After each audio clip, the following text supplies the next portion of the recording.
Greetings dear students, कैसे हैं आप लोग? My name is Varun from Purna Murthy global school, department of mathematics.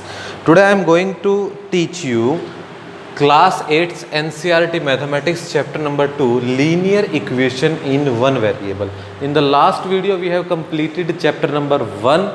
What is the name of the chapter number 1? Rational numbers. We have completed in the last videos. Today I am going to start chapter number 2 linear equation in one variable. देखो बेटा, पहली बात तो linear equation क्या होता है और one variable का मतलब क्या होता है. वेरिएबल को देखो, वेरिएबल नाम से ही पता चल रहा है. जैसे ये आप समझो, जैसे ये वेरिएबल है. वेरी का मतलब क्या होता है? जो बार बार बदलता है.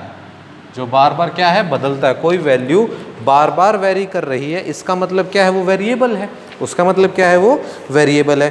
अगर मैं कहूँ 2, 4, 6, 8, क्या ये वेरिएबल हो सकते हैं? बताओ मुझे, क्या ये वेरिएबल हो सकते हैं? क्या मैं 2 की वैल्यू कुछ और बता सकता हूँ कि 2 को मैं 4 भी बोल सकता हूँ या 4 को 6 भी बोल सकता हूँ? क्या ये ऐसा पॉसिबल है? बिल्कुल भी पॉसिबल नहीं है. क्या मैं 2 को ये कह दूंगा कि ये 4 के इक्वल है? नहीं कह सकता.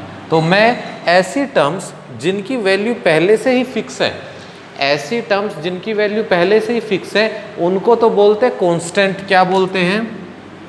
कांस्टेंट. क्या बोलते हैं? कांस्टेंट. इनका मतलब क्या होता है? जो नहीं बदलते. कांस्टेंट का मतलब क्या है? जो नहीं बदलते. और वेरिएबल का मतलब क्या है? जो बार बार बदलता है. जो क्या है? बार बार बदलता है. तो वेरिएबल को मैं in the terms of mathematics अलग अलग सिंबल से, अल्फ़ाबेट से डिनोट करता हूँ. जैसे अल्फ़ाबेट में कुछ भी आ गया आपका A से लेके Z तक, ये सारे के सारे मैं एज अ वेरिएबल इस्तेमाल करता हूँ. As a variable. और कुछ साइंस के सिंबल्स है लाइक अल्फा, गामा, बीटा, ये सारे के सारे ये भी क्या हम इस्तेमाल करेंगे? वेरिएबल्स की तरह इस्तेमाल करेंगे. रीज़न क्या है? सपोज जो सबसे फेवरेट आपका वेरिएबल है वो x होता है, x और y. तो सपोज x है, मैं उसको 3 भी बोल सकता हूँ, x को 4 भी बोल सकता हूँ. ये अलग अलग कंडीशंस पे डिपेंड करता है. तो ये दोनों बातें क्या हो जाएंगी? ये वेरिएबल्स हैं. क्या हैं ये? वेरिएबल्स हैं. कॉन्स्टेंट वैल्यूज़ वो होती हैं जिनकी वैल्यू कभी भी चेंज नहीं होती. अगर मैंने एक बार बोल दिया कि 3 है तो 3 है, वो चेंज नहीं होगा. उनको हम क्या बोलेंगे? कांस्टेंट बोलेंगे. ठीक है, वेरिएबल भी क्लियर है, कांस्टेंट भी क्लियर है. अब लीनियर इक्वेशन क्या होती है, और वो भी वन वेरिएबल में. देखो इससे पहले आपको डिग्री ऑफ द इक्वेशन समझना पड़ेगा. क्या समझना पड़ेगा? Degree of a equation. किसी भी इक्वेशन की डिग्री क्या होती है? किसी भी इक्वेशन की डिग्री क्या होती है? That is the highest power. That is the highest power of variable. That is the highest power of the variable. Highest power of the variable को मैं क्या कहता हूँ? डिग्री ऑफ द इक्वेशन कह दूँगा. फॉर एग्जाम्पल लाइक मैंने एक आपके सामने वेरिएबल इन इक्वेशन सपोज मैंने एक इक्वेशन ले लिया आपके सामने x² + x + 3. तो यहाँ पर आप ये देखिए, इस इक्वेशन में जो वेरिएबल है, वेरिएबल क्या है? x है. वेरिएबल क्या है? x है. और x की मैक्सिमम पावर कितनी है? 2 है. तो मैं क्या कह दूंगा? डिग्री इस इक्वेशन की कितनी है? 2 है. क्या बोल दूंगा? डिग्री इस इक्वेशन की क्या है? 2 है. Suppose I am taking this x³ x² + x + 1. मैंने ये एक पॉलिनोमियल ले लिया या इक्वेशन, तब कहूँगा जब ये इक्वल्स टू 0 हो जाएगा. ऐसे मैंने एक इक्वेशन ले ली. यहाँ पर इस इक्वेशन की डिग्री क्या है? वेरिएबल देखो, वेरिएबल कौन है? x है. और x की हाईएस्ट पावर कितनी है? 4 है. तो हाईएस्ट पावर अगर x की 4 है, अगर x की हाईएस्ट पावर 4 है, तो बेटा डिग्री ऑफ द इक्वेशन क्या हो जाएगी? 4 हो जाएगी. बात क्लियर है? तो आप डिग्री समझ में आ गई कि डिग्री ऑफ द इक्वेशन क्या होती है. अब आता हूँ मेन बात पे कि linear equation in one variable क्या होती है. बेटा डिग्री आप समझ में आ गई. लीनियर इक्वेशन मैं किसको कहूँगा? लीनियर इक्वेशन किसको कहूँगा? अ इक्वेशन हैविंग डिग्री 1.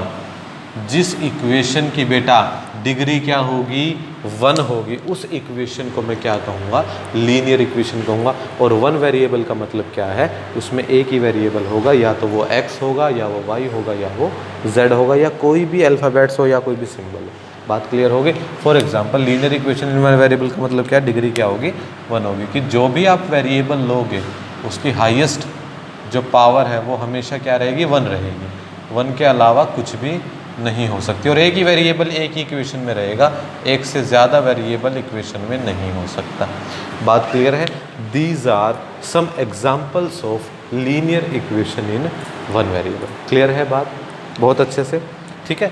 तो ये चैप्टर नंबर 2 है। अब मैं आपको स्टार्ट करवा रहा हूँ एक्सरसाइज 2.1, और आज की क्लास में हम कंप्लीट करेंगे exercise 2.1 of NCERT mathematics class 8, ठीक है। लीनियर इक्वेशन इन 1 वेरिएबल आप समझ गए। तो 2.1 में करा रहा हूँ, आसान सी छोटी सी एक्सरसाइज है। ये एक्सरसाइज में आप जो भी सीखोगे आगे आने वाले सेकंड चैप्टर की प्रॉब्लम सम्स में उन सभी का इस्तेमाल होगा, ठीक है। तो एक्सरसाइज 2.1 का अगर मैं फर्स्ट क्वेश्चन ही लूँ बेटा, फर्स्ट क्वेश्चन क्या कहता है, x - 2 = 7, ऐसा कहता है, x - 2 = 7। इससे पहले बेटा आपको कुछ रूल याद रखने पड़ेंगे इक्वलिटी के, रूल ऑफ इक्वलिटी। देखिए रूल ऑफ इक्वलिटी क्या कहता है समझना। अगर यहाँ पे इक्वल का साइन है मेरे बेटा, अगर यहाँ पर कैसा साइन है, इक्वल का साइन है, कैसा साइन है बेटा, इक्वल का साइन है। यहाँ पर कोई क्वांटिटी पॉजिटिव है, कैसी क्वांटिटी है, यहाँ पर कोई क्वांटिटी पॉजिटिव है। ये पॉजिटिव क्वांटिटी यहाँ आकर अगर अपनी पोजीशन चेंज करता है, लेफ़्ट टू राइट जाता है या राइट टू लेफ़्ट जाता है, तो पॉजिटिव बदल के क्वांटिटी कैसी क्वांटिटी हो जाती है, नेगेटिव क्वांटिटी हो जाती है। कैसी क्वांटिटी हो जाती है, नेगेटिव क्वांटिटी हो जाती है। बात समझ में आ गई। अगर आप इक्वल के एक तरफ से दूसरी तरफ में जाते हो और वो क्वांटिटी पॉजिटिव है, अगर वो क्वांटिटी क्या है, पॉजिटिव है, तो वो पॉजिटिव क्वांटिटी दूसरी तरफ जाके कैसी हो जाती है, नेगेटिव हो जाती है। बात ध्यान रखना। और ऐसे ही नेगेटिव क्वांटिटी एक तरफ से अगर दूसरी तरफ आती है, एक तरफ से अगर दूसरी तरफ आती है, तो वो क्वांटिटी कैसी हो जाती है, वो क्वांटिटी हो जाती है बेटा पॉजिटिव। कैसी हो जाती है मेरे बेटा, पॉजिटिव। समझ में आ गया।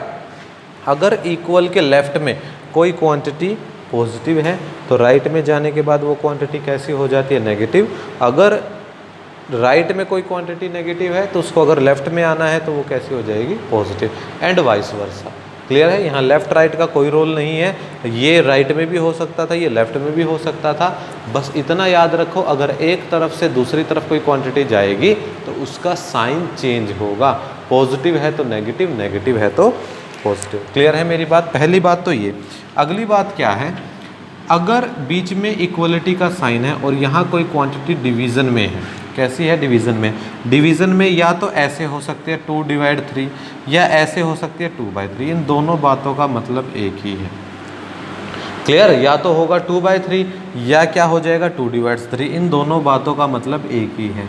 अगर इक्वल के एक साइड में कोई क्वांटिटी डिवाइड में है तो दूसरी साइड ये क्वांटिटी कैसी हो जाएगी, जा कर के मल्टीप्लाई। अगर डिवीज़न है तो कैसी हो जाएगी, मल्टीप्लाई। अगर मल्टीप्लाई है तो कैसी हो जाएगी, डिवीज़न। क्लियर है मेरी बात। अगर इक्वलिटी के साइन के एक साइड में कोई क्वांटिटी डिवाइड में है, अगर इक्वल के साइन के एक साइड में कोई क्वांटिटी डिवाइड में है, फ्रैक्शन में है, उधर जाके वो कैसी हो जाएगी, मल्टीप्लाई हो जाएगी।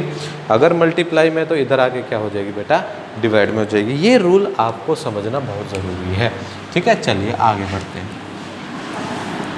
अब ये जो मैंने आपके सामने लीनियर इक्वेशन इन 1 वेरिएबल लिखी है, इसको सोल्व करने के 2 मेथड हैं।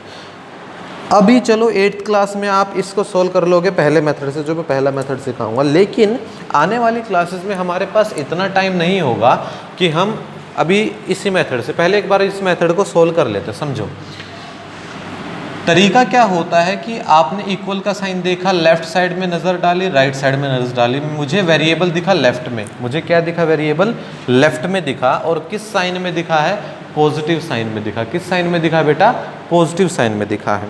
वेरिएबल को आपको क्या करना है, इस तरह से मेंटेन रखना है वैल्यूज़ को कि वेरिएबल इक्वल के एक ही तरफ रहे और पॉजिटिव रहे, अकेला वेरिएबल रहे, अकेला, उसके साथ कुछ मल्टीप्लाई, ऐड, डिवाइड, सब्ट्रैक्ट नहीं होना चाहिए, अकेला वेरिएबल होना चाहिए और पॉजिटिव साथ के साथ होना चाहिए। कैसे साइन के साथ होना चाहिए? पॉजिटिव साइन के साथ होना चाहिए। समझो, अगर यहाँ x मुझे छोड़ना है तो मुझे ये -2 हटाना पड़ेगा। क्या करना पड़ेगा? -2 हटाना पड़ेगा। और -2 किस साइन के साथ है? नेगेटिव साइन के साथ है। तो मैं एक काम करता हूँ, एडिंग अगर ये -2 है तो मैं +2 दोनों तरफ ऐड कर दूँ, +2 both sides, adding +2 both side. तो ये क्या हो जाएगा? x -2 +2 और 7 +2, -2 + 2 0, तो x + 0 = 9, that is x = 9। This is the required answer. Clear है? इसका मतलब क्या है कि मैं x के साथ कुछ भी है, अगर माइनस है तो ऐड करके वही वैल्यू, इसको एलिमिनेट करूंगा, हटाऊंगा। अगर यहाँ प्लस में होता तो माइनस करके एलिमिनेट करता, डिवाइड में होता यही वैल्यू तो मल्टीप्लाई करके एलिमिनेट करता, और मल्टीप्लाई में होता तो डिवाइड करके एलिमिनेट करता।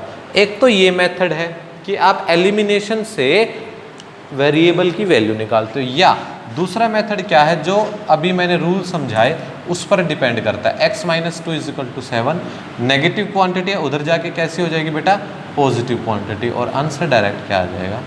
9 आ जाएगा। क्लियर है मेरी बात? आप किसी भी मेथड से करो, क्वेश्चन सही होगा। अगर आपको इस क्वेश्चन में वेरिफिकेशन करने के लिए बोलता है, क्या बोलता है? वेरिफिकेशन, कि आप इस क्वेश्चन की वेरिफिकेशन करो। x 9 आ गया, put the value of x here, x - 2 = 7, then 9 - 2 = 7, 7 = 7. If left hand side is equal to right hand side, then the value of x is sufficient for the given linear equation in one variable. Clear है मेरी बात? ऐसे आप questions को करोगे। चलिए और questions करते हैं, ठीक है। लाइक इसमें 1 2 3 तो इजी हैं। क्वेश्चन नंबर 4 उठाता हूँ मैं। क्वेश्चन नंबर 4 कैसे करना है समझो। यहाँ पर आपके सारे टैलेंट का पता चलेगा, आपने अब तक 7th क्लास में कितना सीखा है। क्वेश्चन नंबर 4 इसी एक्सरसाइज का, 3/7 + x = 17/7। आपको ये गिवन में है, आप क्या करोगे? सब्ट्रैक्ट। देखिए x के साथ एडिशन में है ना, तो मैं क्या कर दूंगा? 3/7 फ्रॉम बोथ साइड्स। तो मैं क्या करूंगा? दोनों तरफ से 3/7 को क्या कर दूंगा बेटा? सब्ट्रैक्ट कर दूंगा। तो ये क्या बन जाएगा? 3/7 - 3/7 + x = 17/7 - 3/7। ये तो 0 हो गया, क्या बचा? x। एलसीएम लिया, बेस सेम है तो न्यूमरेटर भी सेम आएगा। ये कितना हो जाएगा? 14/7। x = 14/7 which is nothing but 2, that is the value of variable is 2। तो वेरिएबल की वैल्यू क्या आ जाएगी बेटा? यहाँ से 2 आ जाएगी। क्लियर है मेरी बात? सब्ट्रैक्ट करोगे, या आप ये भी कर सकते थे 3/7 डायरेक्ट उधर चला जाता, बात सीधी यहाँ पहुँच जाती। क्लियर है? तो ऐसे आप क्वेश्चंस को कर सकते हो। चलिए आगे बढ़ते हैं। और मैं देखिए छोड़ के क्वेश्चन इसलिए करवा रहा हूँ क्योंकि सारे क्वेश्चन आसान हैं और टाइप भी एक जैसे हैं। क्वेश्चन नंबर 6 की अगर मैं बात करूँ, क्वेश्चन नंबर 6 क्या कहता है? t/5 = 10। क्या कहता है? t/5 = 10। देखिए अब ये वेरिएबल के डिवाइड में, तो मैं क्या करूँगा? मल्टीप्लाई। कैसे एलिमिनेट करते हैं? Opposite, multiply both sides by 5। तो किससे मल्टीप्लाई कर दोगे? 5 से। t/5 × 5, 10 × 5, 5 से 5 कैंसिल हो गया, then t = 50। This is the answer. तो ऐसे हम क्या करेंगे? इक्वलिटीज़ को सोल्व करेंगे। ऐसे हम क्या करेंगे? इक्वलिटीज़ को सोल्व करेंगे। लाइक इसके बाद क्वेश्चन नंबर 7 करा रहा हूँ, इसके बाद करा रहा हूँ क्वेश्चन नंबर 7 सी। क्वेश्चन नंबर 7 क्या कहता है? 2x/3 = 18। 2x/3 = 18। अब देखो वेरिएबल को कैसे अकेला करना है। वेरिएबल को कैसे अकेला करना है? पहले तो जो डिवाइड में है उससे मल्टीप्लाई कीजिए। Multiply both sides by 3। पहले तो इसको मल्टीप्लाई कीजिए, तो ये क्या बन जाएगा 2x by 3 multiply by 3 is equal to 18 multiply by 3। Then what we have get 3 cancel out, then 2x is equal to 54। अब वेरिएबल के पास क्या बचा है, मल्टीप्लाई में बचा, तो अब मैं क्या करूँगा डिवाइड करूँगा। डिवाइड जो मल्टीप्लाई में उसी से डिवाइड बोथ साइड्स बाय 2। तो 2 से अगर डिवाइड करेंगे then 2x by 2 is equal to 54 by 2। Then what we have get x is equal to 27। This is the method to solving the problems. Getting my point. Speed से अगर लग रहा है तो वीडियो को आप स्लो भी कर सकते हो, there is an option. Getting. तो क्वेश्चन नंबर 7 कुछ इस तरह से हो जाएगा। चलिए बेटा आगे बढ़ते हैं। आगे बड़े ज़्यादा क्वेश्चंस है हर एक्सरसाइज में, तो हम वो टाइम वहाँ के लिए बचा के रखें। Question number 8। What is question number 8? This is nothing but 1/6 is equal to y by 1/5। ऐसा ही कुछ दिया हुआ है बेटा। देखो वेरिएबल राइट साइड में कोई प्रॉब्लम नहीं है, अब भी हमारा मेथड सेम ही रहेगा। डिवाइड में है 1/5, तो मैं क्या करूँगा मल्टीप्लाई बोथ साइड्स बाय 1.5। क्या करेंगे मल्टीप्लाई बोथ साइड्स बाय 1.5। तो मैं क्या करूँगा 1.6 को मल्टीप्लाई करूँगा 1.5 के साथ, और ये क्या आ जाएगा y बाय 1.5 और 1.5 कैंसल आउट, और y अकेला बचेगा। इन दोनों की मल्टीप्लाई करनी है आपको, तो क्या करोगे 16/10 मल्टीप्लाई 15/10। पता है ना आपको डेसिमल सिस्टम में डेसिमल के बाद एक डिजिट है तो इतनी ही जीरो आएंगे। नाउ अब देखो 3 5 ज़ा 15 और 5 3 ज़ा ये 5 3 ज़ा 15 5 2 ज़ा 10। क्लियर है। नाउ 2 8 ज़ा 16 और तो कुछ नहीं कट रहा। 8 3 ज़ा 24/10, इसको मैं क्या लिख दूंगा 2.4, और ये आंसर क्या आ जाएगा बेटा y आ जाएगा। तो y की वैल्यू कितनी आ जाएगी बेटा 2.4 आ जाएगी। क्या आ जाएगी 2.4 आ जाएगी। ऐसे ही आप बाकी के क्वेश्चंस भी कर सकते हो। और कौन सा क्वेश्चन है जो कराने लायक है? चलिए 11 10 एक जैसे हैं, मैं उन दोनों में से कोई एक करा देता हूँ। See question number 10, I am taking question number 10। क्या कहता है क्वेश्चन नंबर 10? क्वेश्चन नंबर 10 कहता है 14y minus 8 is equals to 13। 14y minus 8 is equal to 13। सबसे पहले जो वेरिएबल के साथ नहीं है इसको एलिमिनेट करना है, नेगेटिव साइन के साथ है, तो मैं क्या करूँगा ऐड 8 बोथ साइड्स। तो मैं क्या करूँगा ऐड करूँगा 8 को both side, that is 14y minus 8 plus 8 is equal to 13 plus 8। What we have get 21, ये 0 हो गया, और ये कितना बचा बेटा 14y बचा। अब 14 इसके साथ मल्टीप्लाई में चिपका हुआ है, मतलब मल्टीप्लाई में है। अब मैं क्या करूँगा डिवाइड बोथ साइड्स बाय 14। तो मैं क्या करूँगा 14 से अब डिवाइड करूँगा, that is 14y by 14 is equal to 21/14। But we have get y is equal to 21/14। This is the answer, but we can make more easy. 7 3 ज़ा 21 7 2 ज़ा 14। This is the required answer. Getting my point. जितना कटता है बेटा काट देते, ये 7 पे कटेगा।